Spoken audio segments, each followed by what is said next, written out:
Hello नमस्कार दोस्तों, मैं Santosh. Welcome to my channel GK your study. दोस्तों, इस वीडियो में हम लोग ज्योग्राफी पार्ट 3 से भारतीय जल निकासी व्यवस्था के बारे में जानने वाले हैं, जो कि आप सबों के लिए बहुत ही इम्पोर्टेंट होने वाली है। तो दोस्तों, ये सारे क्वेश्चन आंसर को आप लोग ध्यान से देख लीजिएगा।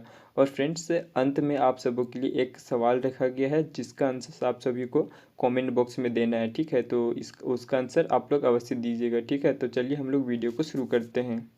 क्वेश्चन नंबर 1 कहता है कि त्र्यंबकेश्वर निम्नलिखित में से किस नदी का उद्गम स्थल है। तो दोस्तों, यह याद रखिएगा कि त्र्यंबकेश्वर है जो कि गोदावरी नदी का उद्गम स्थल है। देखिए, गोदावरी नदी है जो कि महाराष्ट्र में नासिक के पास त्र्यंबकेश्वर से निकलती है। दोस्तों, गोदावरी नदी की कुल लंबाई 1465 किलोमीटर है।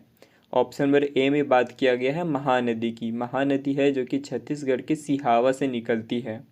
ऑप्शन नंबर बी में है ताप्ती नदी। ताप्ती नदी दोस्तों मध्य प्रदेश के बैतूल जिले के पास मुल्ताई आरक्षित वन के पास से निकलती है। ऑप्शन नंबर सी में है रावी नदी, जो कि हिमाचल प्रदेश के चंबा जिले में रहतांग दर्रे के पास से निकलती है। क्वेश्चन नंबर 2 में कहता है कि निम्नलिखित में से कौन सी नदी भारतीय हिमालय से निकलती है। तो दोस्तों, भारतीय हिमालय से यमुना नदी निकलती है। इसका ऑप्शन नंबर बी सही आंसर होगा।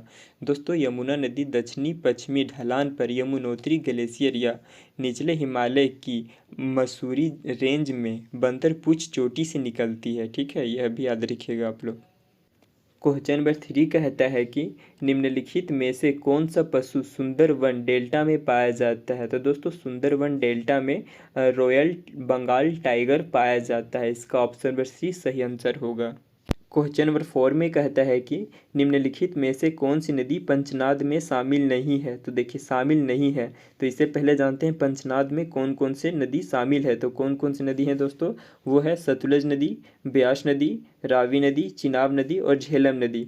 तो देखिए, यहाँ पे दिया गया ऑप्शन नंबर सी सिंधु नदी। सिंधु नदी है जो कि पंचनाद में शामिल नहीं है। इसका ऑप्शन नंबर सी सही आंसर होगा।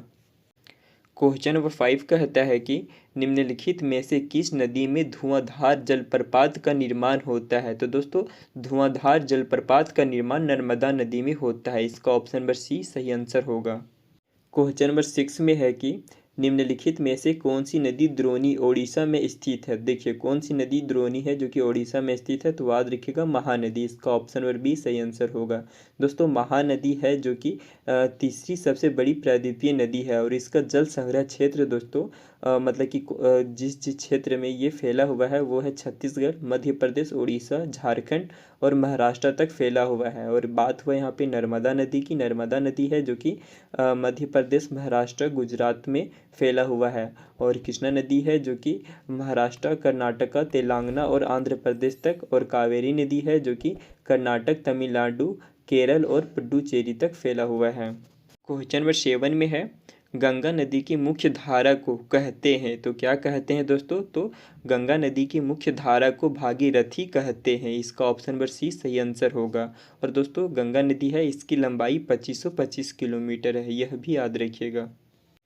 क्वेश्चन नंबर 8 में है कि गंगा नदी और यमुना नदी के संगम पर कौन सा शहर स्थित है। तो इसका आंसर होगा option number A Allahabad. Allahabad शहर दोस्तों गंगा नदी और यमुना नदी के संगम पर स्थित है। और दोस्तों, गंगा नदी पर स्थित शहर हैं वे हैं लखनऊ, इलाहाबाद, पटना, कानपुर, कोलकाता और वाराणसी। और बात करें यमुना नदी के पर, तो उस पर स्थित है आगरा, प्रयागराज, मथुरा, नोएडा, कालपी, हमीरपुर, इटावा, बागपत, फिरोजाबाद। और यमुना नदी के तट पर दोस्तों 1583 ईस्वी में अकबर द्वारा निर्मित इलाहाबाद किला का निर्माण किया गया था। क्वेश्चन नंबर 9 में है कि निम्नलिखित में से कौन सी नदी भ्रंश घाटी से होकर बहती है। तो दोस्तों, यह याद रखिएगा कि भ्रंश घाटी से होकर तापी नदी बहती है। इसका ऑप्शन नंबर डी सही आंसर होगा। अगला क्वेश्चन कहता है कि किस नदी को बंगाल का शोक कहा जाता है। तो दोस्तों, बंगाल का शोक दामोदर नदी को कहा जाता है। इसका ऑप्शन नंबर बी सही आंसर होगा। दोस्तों, दामोदर नदी को पश्चिम बंगाल के मैदानी इलाकों में अपनी विनाशकारी बाढ़ के कारण जाना जाता है, जिस कारण इसे बंगाल का शोक के रूप में भी जाना जाता है। दोस्तों, दामोदर नदी झारखंड और पश्चिम बंगाल के मध्य में बहती है। क्वेश्चन नंबर 11 में है कि निम्नलिखित नदियों में कौन सी सिंधु नदी प्रणाली की सहायक नदी नहीं है। तो सहायक नदी नहीं है दोस्तों सिंधु नदी की, वो है कोसी नदी। देखिए सिंधु नदी की सहायक नदी है झेलम नदी, चिनाब नदी, रावी नदी, व्यास नदी और सतलुज नदी, जिसमें कोसी नदी नहीं आती है। तो इसका सही आंसर होगा ऑप्शन नंबर ए। ठीक है।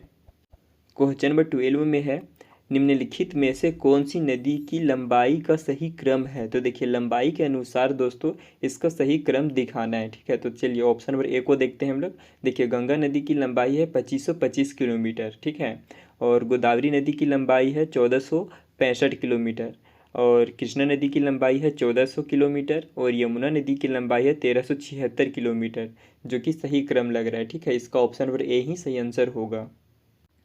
क्वेश्चन नंबर 13 में है कि मेटूर बांध निम्नलिखित में से किस नदी पर स्थित है। तो दोस्तों यह याद रखिएगा कि मेटूर बांध है जो कि कावेरी नदी पर स्थित है। इसका ऑप्शन नंबर ए सही आंसर होगा। दोस्तों मेटूर बांध तमिलनाडु के सलेम जिले में मेटूर में स्थित है, जिसका निर्माण 1934 में किया गया था। और दोस्तों तमिलनाडु के कावेरी नदी पर कलनई बांध भारत का सबसे पुराना बांध है, जिसे ग्रैंड एनीकट भी कहा जाता है। क्वेश्चन नंबर 14 में है कि तवा बांध भारत के किस राज्य में स्थित है। तो दोस्तों तवा बांध है जो कि भारत के मध्य प्रदेश राज्य में स्थित है। क्वेश्चन नंबर 15 में है कि निम्नलिखित नदियों को भारत में उत्तर से दक्षिण दिशा में उनकी अवस्थिति के अनुसार क्रमबद्ध रूप से व्यवस्थित करें। वे नदियां हैं व्यास नदी, सिंधु नदी, चिनाब नदी, सतलुज नदी और रावी नदी। इन 5 नदियों को दोस्तों उत्तर से दक्षिण दिशा में क्रमबद्ध रूप से व्यवस्थित करना है। तो इसका सही क्रम होगा सिंधु नदी, चिनाब नदी, रावी नदी, व्यास नदी और सतलुज नदी। तो इसका ऑप्शन नंबर डी सही आंसर होगा।